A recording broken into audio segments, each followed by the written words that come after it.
সম্মানিত মাছ চাষী ভাই ও বন্ধুরা, আসসালামু আলাইকুম।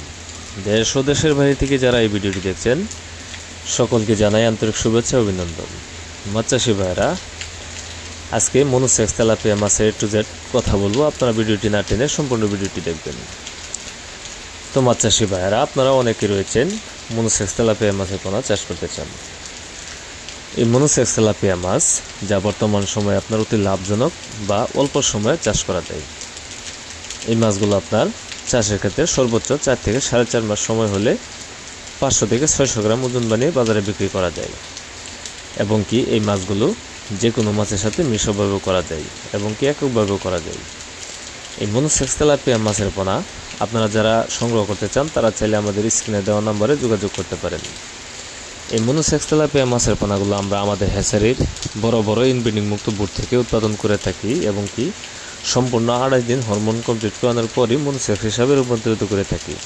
তাই আপনারা চাইলে নিঃসন্দেহে নিয়ে চাষ করতে পারেন। মাছ যদি আপনার অরিজিনাল না হয় তাহলে চাষ করে কিন্তু লাভবান হতে পারবেন না।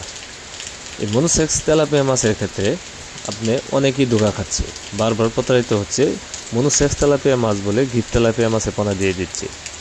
তাদের ক্ষেত্রে বলবো তারা চাইলে আমাদের কাছ থেকে অরিজিনাল মনোসেক্স তেলাপিয়া মাছের পোনাগুলো নিয়ে চাষ করতে পারেন। আপনার এই স্ক্রিনের যে সাইজগুলো দেখতেছেন এগুলো আপনার 1 কেজিতে 1800 থেকে 2000 পিস।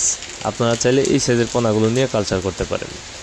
এই মনোসেক্স তেলাপিয়া মাছের পোনাগুলো আপনি এককভাবে 400 থেকে 500 পিস পোনা চাষ করতে পারবেন। আর মিশ্রভাবে যে কোনো মাছের সাথে 200 থেকে 250 পিস এই অরিজিনাল মনোসেক্স তেলাপিয়া মাছের পোনাগুলো চাষ করতে পারবেন। তাই আপনারা যারা মাছ চাষ করতে চান, যারা মাছ চাষ করতে আগ্রহী, তারা চাইলে আমাদের স্ক্রিনে দেওয়া নম্বরে যে কোনো সময় কল করে এই মাছ চাষ সম্পর্কে যে কোনো তথ্য ও পরামর্শ নিতে পারবেন। ইনশাল্লাহ আমরা আমাদের হ্যাচারির সকল ধরনের মাছের পোনায় ব্রিডিং মুক্ত, তাই রোগ মুক্ত, ভাইরাস মুক্ত পোনা নিতে এখনই স্ক্রিনে দেওয়া নম্বরে যোগাযোগ করুন।